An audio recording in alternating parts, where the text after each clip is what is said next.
वक्फ संशोधन बिल पर बड़ी खबर आ रही है। बुधवार को लोकसभा में पेश हो सकता है वक्फ संशोधन बिल और इसी सत्र में पास कराने की भी कोशिश की जाएगी। विपक्ष वक्फ बिल पर कर रहा है विरोध और इसी के साथ AIMPLB का भी बिल के खिलाफ कई शहरों में प्रदर्शन किया जा रहा है। लगातार सरकार की नीति है कि इसी सत्र में इसे पास करा लिया जाए और इस पूरी खबर पर हमारे साथ आनंद प्रकाश पांडे भी जुड़ रहे हैं। आनंद, क्या है पूरा अपडेट और किस तरीके का सरकार की रणनीति है इस बिल को लेकर? देखिए, सरकार बार बार ये कहती रही है कि वक्फ संशोधन विधेयक जो है वो मुस्लिमों के हित में है और खासतौर से उन गरीब मुसलमानों के हित में जिनका हक मारा गया है। और ऐसे में सरकार ने कहा है कि वक्फ संशोधन विधेयक को सरकार हर हाल में इसी सत्र में लाएगी और पारित कराएगी।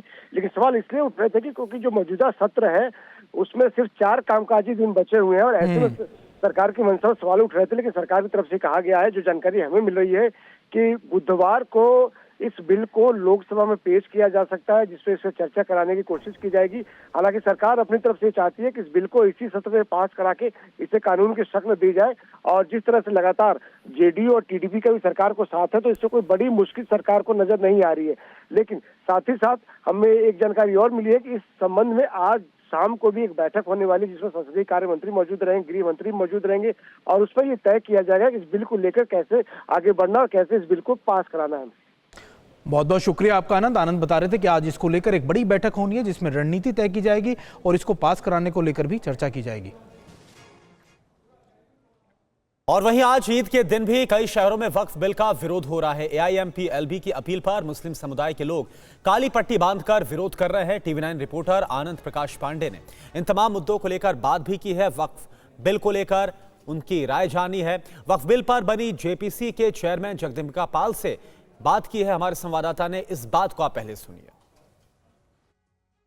वक्फ विधेयक पर बनी JPC के चेयरमैन जगदम्बिका पाल हमारे साथ हैं। सर, ईद की नमाज कई जगह मुस्लिम भाइयों ने पढ़ी है, लेकिन उन्होंने वक्फ बिल के खिलाफ जो है हाथ पर काली पट्टी बांधी है, ईद मनाई है, काली पट्टी बांध के और नमाज पढ़ी है। उनको इस बात के लिए प्रेरित किया गया है। All India Muslim personal law board ने देश के अल्पसंख्यकों को झूठ बोल करके अलविदा की नमाज के दिन भी काली पट्टी बांधने की बात कही गई। आपने देखा ओवैसी ने कहा मैं all India Muslim personal law board के आदेश पे बांध रहा हूँ। आखिर क्यों? अभी तो वो अमेंडेड जो वक्फ का कानून है सदन में आया भी नहीं है। आखिर कौन सा क्लाज है जो वक्फ के बेहतरी के बजाय वक्फ की प्रॉपर्टी को कहीं नुकसान करने वाला है? लेकिन इसके बावजूद भी जिस तरह से all India Muslim personal law board के अध्यक्ष सैफुल्ला पूरे देश को गुमराह करके इसको सियासी अखाड़ा या इसको सियासी एक तरह से सियासत दे रहे हैं, जंतर मंतर पे धरना दे रहे हैं, फिर चले गए बिहार में नीतीश कुमार के खिलाफ धरना देने, अब चंद्रबाबू नायडू पे दबाव डाल रहे हैं। आखिर क्यों ये इस तरह से झूठ बोल करके बदअमनी क्यों पैदा करना चाहते हैं, गुमराह करके अस्थिरता क्यों पैदा करना चाहते हैं?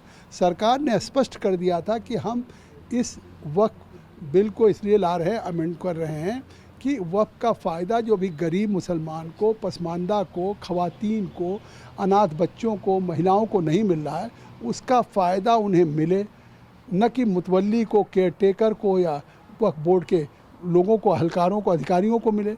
लेकिन इस बिल को सांप्रदायिक बताया जा रहा है, मुसलमानों के खिलाफ बताया जा रहा है और कहा जा रहा है कि ये तो BJP और RSS का एजेंडा है।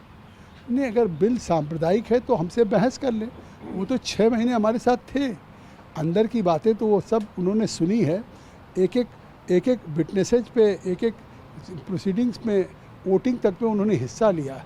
वो नहीं कहते, केवल जज्बात भड़का रहे हैं ओवैसी साहब कि हमारे ऊपर हमला है, हमारे ऊपर गोलियां चलाई जा रही, मस्जिदों पे चलाई जा रही, ईमान पे चलाई जा रही। साफ कर दिया किरण रिजिजू साहब ने कि ये लोगों को गुमराह कर रहे हैं। मौजूदा जो संसद सत्र है उसमें 4 कामकाजी दिन बचे हैं। आप चाहते हैं कि जिस बिल पर आपने इतनी मेहनत की, इतनी बैठकें की, इतने दौरे किए, वो बिल इसी सत्र में कानून बन जाए? देखिए, हमारी रिपोर्ट प्रस्तुत हो गई और गृह मंत्री जी ने कहा है सरकार लाने को, लेकिन बिजनेस एडवाइजरी कमेटी स्पीकर साहब की अध्यक्षता होती है। अगले 4 दिन बहुत हैं, जैसे वो कल से हाउस शुरू होगा और जब एजेंडा में रखेंगे उस दिन वो